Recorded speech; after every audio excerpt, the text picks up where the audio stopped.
আসসালামু আলাইকুম। দেশ ও দেশের বাইরে থেকে যে যেখান থেকে আজকের প্রতিবেদন দেখছেন সবাইকে জানাচ্ছি আন্তরিক ধন্যবাদ। আপনাদের সামনে সম্পূর্ণ নতুন একটা ভিডিও নিয়ে আমরা আজকে আপনাদের সামনে হাজির হয়েছি। ভিডিওর পিছনে দেখতে পাচ্ছেন আমাদের হাঁসের বাচ্চা। এটা হচ্ছে খাকি ক্যাম্বেল জাতের একটা হাঁসের বাচ্চা। এটার বয়স হচ্ছে আজকে 10 দিন। আমাদের এইখানে 1600 লেয়ার হাঁসের জিরো বাচ্চা দিয়ে আমরা একটা নতুন প্রজেক্ট শুরু করেছি। আমাদের লেয়ারের পাশাপাশি সাইডে যেহেতু আমাদের অনেক বড় পুকুর আছে বা মাছের ঘের আছে, সেক্ষেত্রে আমরা নতুন একটা প্রজেক্ট হাতে নিয়েছি। সেটা হচ্ছে ডিমের জন্য আমরা 2000 হাঁস এইখানে লালন পালন করতেছি।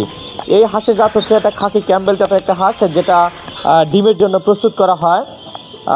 যদি কেউ নতুনভাবে একদিন একটা জিরো বাচ্চা দিয়ে হাঁসের খামার শুরু করতে চান, তাদের যে বিষয়গুলো খেয়াল রাখতে হবে, জিরো বাচ্চা কোত্থেকে সংগ্রহ করবেন এর একটা বিষয় থেকে থাকে।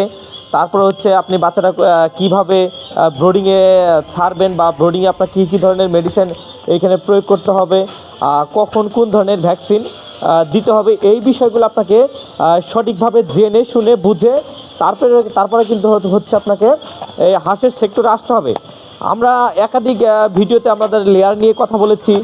যেহেতু আমাদের দীর্ঘ অভিজ্ঞতা আছে লেয়ারের বাচ্চা ব্রোডিং থেকে শুরু করে ভ্যাকসিনেশন থেকে শুরু করে যাবতীয় যে কাজগুলো থাকে, এই বিষয়ে কিন্তু আমাদের মোটামুটি আলহামদুলিল্লাহ ভালো অভিজ্ঞতা আছে। কিন্তু একেবারেই হচ্ছে আমরা হাঁসের নতুন, সেক্ষেত্রে এইখানে হাঁসের ব্রোডিংটা লেয়ারের বাচ্চার ব্রোডিং থেকে অনেকটাই আলাদা। এখানে আপনাকে শেয়ার করতে হবে হাঁসের যেন যখন আপনি জিরো বাচ্চাটা ব্রোডিংয়ে ছাড়বেন, কোনোভাবেই যেন হাঁসের শরীরে পানি না পড়ে বা ভিজে না যায়। কারণ সবাই একটা বিষয় জানে, হাঁস হচ্ছে পানিতে লালন পালন করার জন্য। কিন্তু আপনাকে খেয়াল রাখতে হবে 0 দিনের একটা বাচ্চা 0 দিন থেকে 110 দিন পর্যন্ত কোনোভাবেই যেন হাঁস খাবার পাত্রের যে পানিটা থাকে এই পানিতে ভিজে না যায়, তাহলে কিন্তু আপনার হাঁসের মর্টালিটিটা অনেক হারে বেড়ে যাবে। আর আপনাকে খেয়াল করতে হবে যে জায়গা আপনি রাখতেছেন এই জায়গাটা যেন সমতল হয়, হাঁসগুলো যেন সঠিকভাবে চলাচল করতে পারে। আমি যদি একটু দেখাই, আমাদের কিন্তু এটা কিন্তু একটা ফ্লোর, মোটামুটি ফ্লোরের মধ্যে আমরা হালকা ধানের যে কুড়া আছে বা তুষ ব্যবহার করে থাকি। লেয়ার যেভাবে আসলে ব্রোডিং করা হয় একটু ডিফিকাল্টভাবে আমরা হাঁসগুলা ব্রোডিং করে থাকি। তো এই হাঁসটা কিন্তু আমাদের কাছে আমরা 0 দিনের একটা বাচ্চা বাহির থেকে সংগ্রহ করেছি, কোনো প্রকার ভ্যাকসিনেশন ছাড়া।